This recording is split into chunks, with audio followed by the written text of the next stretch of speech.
Welcome back student, आप सभी का मेरे चैनल पे स्वागत है। चैनल पे नए तो चैनल को सब्सक्राइब कर लीजिए और दोस्तों को जरूर शेयर कीजिएगा। जैसा कि हम लोग एमएड इंट्रेंस टेस्ट की तैयारी कर रहे थे, तो इसी को आज कंटिन्यू करते हुए आप सबके मद्देनज़र रखते हुए डिमांड को आज का ये क्लास है वह एमएड इंट्रेंस टेस्ट के लिए इम्पोर्टेंट टॉपिक है। इसमें हम आपको ये बताएंगे कि किस तरह से क्वेश्चन आपको एग्ज़ाम में आएंगे और आने की संभावनाएं होगी।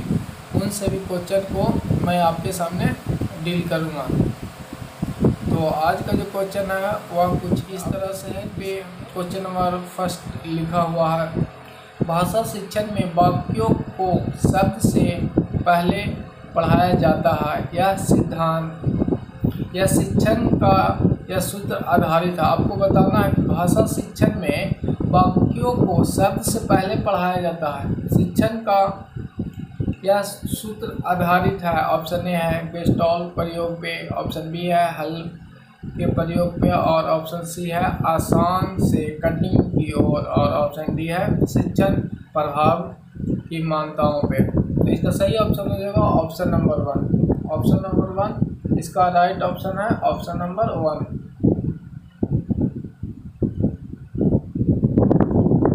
इसका राइट ऑप्शन नंबर 1 है गेस्टॉल प्रयोग पे। क्वेश्चन नंबर सेकंड देखेंगे हम लोग, संपूर्ण शिक्षा व्यवस्था का आधार स्तंभ है। आपको बताना है कि संपूर्ण शिक्षा व्यवस्था का आधार स्तंभ क्या है। ऑप्शन ए है प्राथमिक शिक्षा, ऑप्शन बी है माध्यमिक शिक्षा, और ऑप्शन सी है विश्वविद्यालय शिक्षा। आप कमेंट करके नीचे बता सकते हैं कि क्वेश्चन नंबर 2 का सही ऑप्शन क्या होगा। तो इसका सही ऑप्शन हो जाएगा ऑप्शन नंबर ए प्राथमिक शिक्षा। संपूर्ण शिक्षा का जो आधार बेस होगा प्राथमिक शिक्षा में है। अगर यदि किसी बालक को प्राथमिक विद्यालय में अच्छे लेवल से पढ़ाई जाती है तो उनकी जो मानसिक विकास होती है वह बहुत अधिक विकसित करती है, जिसके कारण संपूर्ण शिक्षा व्यवस्था का इसे आधार माना गया है। नेक्स्ट क्वेश्चन आपके सामने है क्वेश्चन नंबर 3। किस मनोवैज्ञानिक ने व्यवहार का यह समीकरण दिया है, यानी व्यवहार का जो समीकरण दिया है, व्यवहार बराबर कार्य इंटू व्यक्तित्व और वातावरण, यानी बी बराबर एफ इंटू पी एंड ई, इस सूत्र को किसने दिया है। तो इसका सही ऑप्शन आप बताएंगे कमेंट में। ऑप्शन ए है टॉलमैन, ऑप्शन बी है लेविन, और ऑप्शन सी है डीबी, और ऑप्शन डी है थॉर्नडाइक। तो इसका सही ऑप्शन नंबर बी, लेविन ने यह फार्मूला दिया था। व्यवहार का समीकरण का फार्मूला बी बराबर एफ पी एंड ई दिया था। तो कौन दिए थे? लेविन ने। तो इस तरह से आपको जो सिद्धांत के साथ साथ आपके एग्जाम में फार्मूले वो दिए गए हैं वो भी पूछे जा सकते हैं। जैसे आपको मोस्ट इम्पॉर्टेंट है बुद्धि का फार्मूला, तो आगे हम लोग देखेंगे बुद्धि का फार्मूला क्या होता है। नेक्स्ट हम लोग अब देखेंगे क्वेश्चन नंबर 4, पियाजे ने कौन सा सिद्धांत प्रतिपादित किया था। आपको बताना है कि पियाजे ने कौन सा सिद्धांत प्रतिपादित किया है। पहला संवेगात्मक विकास, और ऑप्शन बी है भौतिक विकास, ऑप्शन सी है सामाजिक विकास, और ऑप्शन डी है मानसिक विकास। इसका सही ऑप्शन नंबर आपको डी हो जाएगा। ऑप्शन नंबर डी है मानसिक विकास। जीन पियाजे ने संज्ञानात्मक सिद्धांत दिए थे, और जीन पियाजे का जो जन्म हुआ था वह 1896 ईस्वी में स्विट्जरलैंड में हुआ था। जीन पियाजे कहाँ के निवासी हैं? यूरोप के निवासी हैं। यूरोप के निवासी हैं। इनका जन्म स्विट्जरलैंड में हुआ था। इसका जन्म जो था वह स्विट्जरलैंड में 1896 ईस्वी को हुई थी। तो इन सारी चीज़ को भी ध्यान रखेंगे। आपको कभी कभी पूछ दिया जाता है किसी शिक्षा मनोवैज्ञानिक के बारे में कि वह किस देश के थे और किस प्रांत के हैं, तो आपको इन सभी चीज़ों को भी मद्देनजर रखकर आपको रिवीजन करनी है। अभी जो आप स्टडी करेंगे वह रिवीजन टाइप का स्टडी किया जाएगा, क्योंकि आपका एग्ज़ाम बहुत ही नज़दीक है। तो रिवीजन से होगी जो आपकी जितनी तैयारी है वो और सुदृढ़ हो जाएगी, मजबूत हो जाएगी। रिवीजन से आपके जो क्वेश्चन आपको याद होते हैं वो छूटने के चांसेस नहीं होते हैं। तो ये बेनिफिट आपको होगा रिवीजन करने के लिए। क्वेश्चन नंबर 5 देखेंगे हम लोग। पियाजे के अनुसार मानसिक विकास की अवस्था, पियाजे की जो आपको है मानसिक विकास की अवस्था बताना है। मानसिक विकास की अवस्था ऑप्शन ए में है इंद्र जनित गामक विकास, इन जनित गामक विकास, और ऑप्शन बी है पूर्व संक्रियात्मक अवस्था, ऑप्शन सी मूर्त संक्रियात्मक अवस्था, और ऑप्शन डी उपयुक्त में से सभी। तो आपको बताना है जो मानसिक विकास जो पियाजे का है, जिन पियाजे ने संज्ञानात्मक विकास दिया था इसके अंतर्गत मानसिक विकास की जो अवस्थाएं हैं, जो मानसिक विकास की कौन कौन सी अवस्थाएं हैं वो आपको बताना है। तो जिन पियाजे के अनुसार मानसिक विकास की अवस्थाएं ये तीनों हैं, यानी वो इसका जो सही ऑप्शन है ऑप्शन डी हो जाएगा। किंतु हम लोग देखेंगे पियाजे की जो मानसिक विकास की अवस्था दी गई उसके बाद में मानसिक विकास की 4 अवस्थाएं दी गई थी।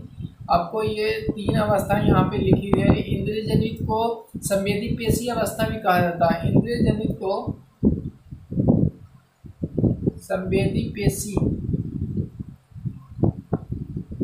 अवस्था भी कहा जाता है।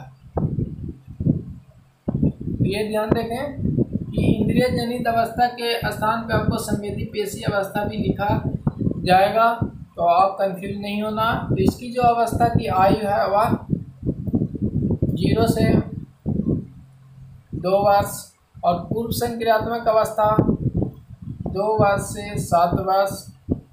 यहाँ पे ध्यान दीजिएगा पूर्व लिखा हुआ है तो सेकंड स्टेज पे आता है, 2 वर्ष से 7 वर्ष की अवस्था था। उसके बाद नेक्स्ट जो आपका है मूर्त संक्रियात्मक अवस्था 7 वर्ष से 12 वर्ष तक।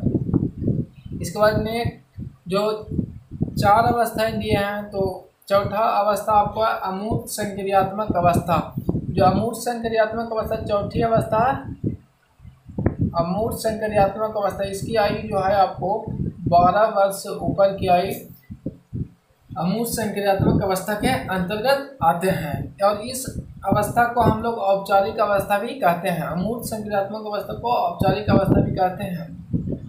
चलिए इसके बाद हम लोग नेक्स्ट देखेंगे क्वेश्चन नंबर 6 पे चलेंगे। तो मोस्ट इंपॉर्टेंट क्वेश्चन नंबर 5 जो है आपको बीबीआई के अंतर्गत नोट करके रखेंगे। सारी अवस्थाओं को आप याद रखेंगे। एक क्वेश्चन आपको एग्जाम में इससे नेसेसरी देखने को मिलेगी। आपको 99% चांस है कि इससे एक क्वेश्चन आपके एग्जाम में जरूर आए, कम से कम एक क्वेश्चन आपको आएंगे। तो इन सभी अवस्थाओं को आप याद रखेंगे। और इसके बाद नेक्स्ट हम लोग अब चलेंगे क्वेश्चन नंबर 6 पे। गिलफोर्ड ने बुद्धि सिद्धांत के क्रियाओं को कितने खंड में बांटा है? तो गिलफोर्ड के बुद्धि सिद्धांत के आयामों का हम लोग जो है उसको देखेंगे। ऑप्शन ए है 4, ऑप्शन बी है 5, ऑप्शन सी है 3, और ऑप्शन डी है 6। तो इसका सही ऑप्शन जो आपको होगा वह हो जाएगा option number B. Option number B is right option. 5 अवस्थाएं बताए हैं। तो चलिए हम लोग गिलफोर्ड के बारे में देख लेते हैं। गिलफोर्ड जो है वह त्रिआयामी सिद्धांत आपको दिए थे। गिलफोर्ड कौन सा सिद्धांत दिए हैं? बुद्धि के जो है वह त्रिआयामी सिद्धांत दिए थे। आपको ध्यान देना है गिलफोर्ड जो बुद्धि के त्रिआयामी सिद्धांत दिए हैं। त्रिआयामी सिद्धांत आपको एक क्वेश्चन सिद्धांत से देखने को मिलेंगे। तो आप सिद्धांत को, बुद्धि के जो सिद्धांत है एक कारक, द्विकारक, त्रिकारक या बहुकारक, इन सभी सिद्धांत को किसने कहा वो याद रखेंगे। तो यहाँ पे हम लोग अभी गिलफोर्ड को देख रहे हैं। तो गिलफोर्ड ने त्रिआयामी सिद्धांत के बारे में कहा है। इस सिद्धांत के अंतर्गत 3 भागों में इसे बांटा गया था। 3 भाग में बांटा गया था। पहला था विषय वस्तु, दूसरा में आपको जो क्वेश्चन में पूछी गई है क्रियाओं को कितने खंड में बांटा गया था। तो पहला विषय वस्तु, दूसरा था वह क्रियाएं, और तीसरा आपको थी वह उत्पाद थी। उत्पाद, ये 3 भागों में त्रिआयामी को गिलफोर्ड ने बांटा था। इसमें पहला विषय वस्तु, दूसरा क्रियाएं। तो आपको क्वेश्चन में जो पूछे गए वह क्रियाएं पूछी गई है। क्वेश्चन में क्या पूछे गए यहाँ पे हम लोग अब देखेंगे कि क्रियाओं को कितने खंडों में बांटा गया। तो अब जो मेरा टॉपिक है वह इस पे देखेंगे। तो विषय वस्तु में इन्होंने जो प्रथम विषय वस्तु को कितने खंड में, 4 खंड में बांटा था। वहीं क्रिया जो थे 5 खंड में बांटा गया था और उत्पाद को 6 खंड में बांटा गया था। तो ये ध्यान रखेंगे। तो आपको ऑप्शन में क्या था, क्रियाओं को कितने खंड में बांटा गया था, वह 5 खंड में था। तो ये ऑप्शन नंबर बी इसका राइट ऑप्शन आ जाएगा। इसमें आपको देखने को मिलेगा कि बुद्धि सिद्धांत जो गिलफोर्ड ने, न्यूनतम खंडों की संख्या 120 और मैक्सिमम खंडों की संख्या 180 है। अब ध्यान देंगे, न्यूनतम जो खंडों की संख्या 120 और मैक्सिमम खंडों की संख्या 120 न्यूनतम और मैक्सिमम 180 है। इस तरह से आपको गिलफोर्ड के बारे में देख लिया हम लोग। नेक्स्ट अब हम लोग चलेंगे क्वेश्चन नंबर 7 पे चलेंगे। क्वेश्चन नंबर 7 में आपको क्या है, मानसिक आयु के प्रत्यय का प्रथम प्रयोग। आपको बताना है कि जो मानसिक आयु का प्रत्यय का प्रथम प्रयोग किसने दिया था। Option A Thorndike, option B Guilford, option B Spearman और ऑप्शन डी गिलफोर्ड और ऑप्शन डी जो है आपको बीने है। इसका सही ऑप्शन जो मानसिक आयु का प्रत्यय का प्रयोग बीने ने किया था, तो इसका right option option number D, Alfred बीने ने मानसिक आयु का प्रत्यय का प्रयोग किया था बुद्धि सिद्धांत के अंतर्गत। बुद्धि सिद्धांत बुद्धि लब्धि का जो आपका फार्मूला है, मेंटल CA × 100 और MA क्या है, MA है जो मानसिक आयु है और नीचे जो करेंट एज यानी रियल एज यानी वास्तविक आयु × 100। तो ये फार्मूला आप ध्यान रखेंगे। बुद्धि के जो बुद्धि लब्धि का सूत्र है वो आप ध्यान रखेंगे, MA/CA × 100 यानी मानसिक आयु बटा वास्तविक आयु गुना 100। इससे आपको बुद्धि लब्धि निकल जाएगी। सॉरी। इसके बाद हम लोग बुद्धि लब्धि में ही जो आपको है, जो बुद्धि लब्धि निकल के आएगी फार्मूले के बाद पुट करने के बाद जो मान होगी वह 140 से ऊपर आएगी। 140 प्लस आएंगे तो वह प्रतिभाशाली बालक के अंतर्गत आएंगे। तो इसका जो न्यूमेरिकल है उसमें हम लोग देखेंगे। उसके बाद 139 से 120 तक है वह प्रखर बालक के गिनती में आते हैं। तो इसकी जो चार्ट है वो रिवीजन कर लेंगे। नेक्स्ट वीडियो में मैं इसकी पूरी आपको अध्ययन करा दूंगा। इससे भी एक क्वेश्चन आप उम्मीद करेंगे कि क्वेश्चन आ ही सकते हैं। जो टॉपिक आपको बता रहे हैं मुझे जाने की 100% संभावना होगी। चलिए हम लोग नेक्स्ट अब देखेंगे क्वेश्चन नंबर 7 के बाद क्वेश्चन नंबर 8 पे आएंगे। क्वेश्चन नंबर 8 आपको दिया गया है, गिलफोर्ड ने अपनी बुद्धि सिद्धांत का कुल कितना कारक बताया। जस्ट क्वेश्चन नंबर हम लोग 6 में देखे थे, बुद्धि के सिद्धांत में जो कितने कारक हैं उसके बारे में। तो आप इसका सही ऑप्शन कमेंट में दे सकते हैं। ऑप्शन ए है 200, ऑप्शन बी है 300 और ऑप्शन सी है 150 और ऑप्शन डी है 100 यानी 100। इसका सही ऑप्शन हो जाएगा 150, क्योंकि बुद्धि का जो न्यूनतम खंड है वह 120 और मैक्सिमम कितना है 180। तो इनके जो बीच में है वह 150 ऑप्शन आप मार सकते हैं। चलिए नेक्स्ट क्वेश्चन, इसके बाद हम लोग चलेंगे क्वेश्चन नंबर 9 को देखेंगे। क्वेश्चन नंबर 9, क्वेश्चन नंबर 9 आपको है, यह परिभाषा किसकी है। मनोविज्ञान शिक्षा का आधारभूत विज्ञान है। आपको बताना है कि मनोविज्ञान को किन्होंने कहा है कि यह आधारभूत विज्ञान है। मनोविज्ञान शिक्षा का क्या है, आधारभूत विज्ञान है। ऑप्शन ए में डेविस, ऑप्शन बी में स्किनर, ऑप्शन सी में बीएन झा और ऑप्शन डी में वुडवर्थ। तो इसका सही ऑप्शन हो जाएगा ऑप्शन नंबर बी। इसका सही ऑप्शन ऑप्शन नंबर बी हो जाएगा स्किनर। तो आपको जो परिभाषाएं हैं वो याद रखना होगा, एग्जाम में आपको देखने को आएंगे परिभाषाएं। सिद्धांत और आपकी बुद्धि लब्धि की जो फार्मूला है उससे एक क्वेश्चन देखने को मिल जाएंगे, यानी आपको 6-7 क्वेश्चन इन सभी टॉपिक से आसानी से आ जाएंगे। तो आप इसे कवर कर लीजिएगा। अगर आपकी इच्छा हो तो नीचे कमेंट करें, मैं बुद्धि लब्धि की टॉपिक को भी आपको अध्ययन करा दूंगा। इसके बाद नेक्स्ट है क्वेश्चन नंबर 10। वाटसन ने नवजात शिशु में मुख्य रूप से किन संवेग की बात कही है? आपको बताना है कि वाटसन ने नवजात शिशु में मुख्य रूप से किन संवेगों की बात की है? ऑप्शन ए है उत्तेजना, ऑप्शन बी है कष्ट एवं प्रसंग, और ऑप्शन सी आपको है भय क्रोध और स्नेह, और ऑप्शन डी है इनमें से कोई नहीं। तो इसका सही ऑप्शन हो जाएगा ऑप्शन नंबर सी। वाटसन ने नवजात शिशुओं में जो संवेग की बात की है वह भय क्रोध और स्नेह की बात की है। नवजात शिशु में भय क्रोध और स्नेह की संवेदनाएं पाई जाती है। नेक्स्ट क्वेश्चन अब हम लोग चलेंगे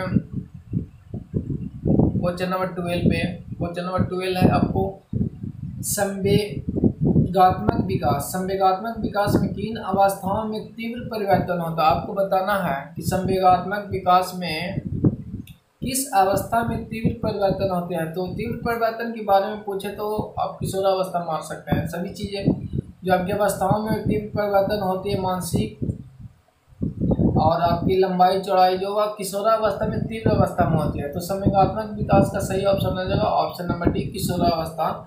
तो इसे ध्यान रखेंगे, किशोरावस्था में संवेगात्मक विकास तीव्र अवस्था में होती है। नेक्स्ट चलेंगे हम लोग क्वेश्चन नंबर 13। भारत में मनोविज्ञान की प्रयोगशाला का सर्वप्रथम स्थापना कब हुई? भारत में आपको बताना है, भारत में मनोविज्ञान की प्रयोगशाला की सर्वप्रथम स्थापना option A 1935, option B 1854, option C 1916 और ऑप्शन डी 1925। तो इसका सही ऑप्शन ऑप्शन नंबर सी 1916 क्या होगा? 1916 आपको सही ऑप्शन हो जाएगा। 13 का क्वेश्चन नंबर हम लोग 14 देखेंगे। मनुष्य को जो कुछ बनना होता है प्रजन्म के 4-5 वर्षों में ही बन जाते हैं।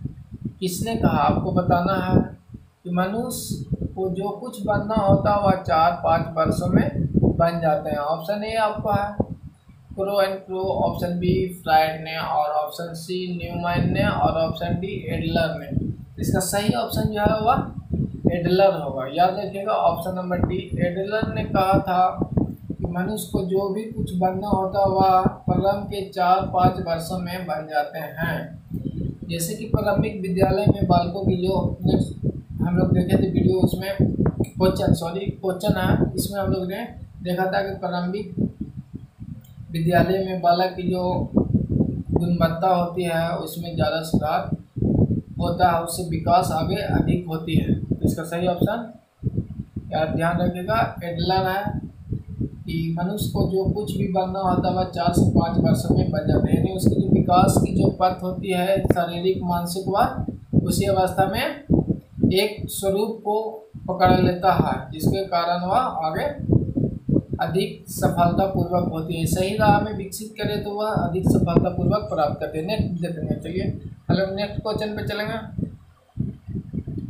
क्वेश्चन नंबर 15 देखेंगे। क्वेश्चन नंबर 15 आपका है परिवार में बालक का समाजीकरण बालक की किस प्रवृत्ति के कारण संभव है? आपको बताना है कि परिवार में बालक का समाजीकरण जो होता है बालक की किस प्रवृत्ति के कारण होता है। ऑप्शन ए है अनुकरण, ऑप्शन बी है सहानुभूति, ऑप्शन सी है खेल, और ऑप्शन डी है आत्मरक्षा। इसका सही ऑप्शन ऑप्शन नंबर ए हो जाएगा। अनुकूलन से जो बालक है, परिवार में बालक जो समाजीकरण की प्रवृत्ति करता है, अनुकूलन करके जिस प्रकार से वह अनुकूलन करेगी उस तरह से उसका विकास होगा। चलिए नेक्स्ट इसके बाद हम लोग देखेंगे क्वेश्चन नंबर 16। क्वेश्चन नंबर 16 आपका है प्राथमिक स्तर पर शिक्षा का माध्यम होना चाहिए। इस तरह की जो छोटी छोटी क्वेश्चन है वो भी आपको एग्जाम में देखने को मिलेंगे। तो प्राथमिक स्तर पे शिक्षा का माध्यम होना चाहिए। ऑप्शन ए राज्य भाषा, ऑप्शन बी अंग्रेजी, ऑप्शन सी देहाती भाषा, ऑप्शन डी मातृभाषा। इसका कमेंट में आप ऑप्शन देंगे, इसका सही ऑप्शन आप नीचे कमेंट बॉक्स में कमेंट करके देंगे। किसी प्रकार की परेशानी हो तो नीचे कमेंट करें, और कोई भी टॉपिक आपको लगता है कि ये टॉपिक थोड़ा रिवीजन कर लेना चाहिए तो आप नीचे कमेंट करेंगे, मैं कोशिश करूँगा कि उसको आपको अध्ययन करा दिया जाए, जिससे आपकी जो एग्ज़ाम में पास होने की संभावना है वह 100% पॉसिबल हो सके। किसी प्रकार की आपकी सजेशन हो तो नीचे कमेंट कर सकते हैं। वीडियो देखने के लिए धन्यवाद।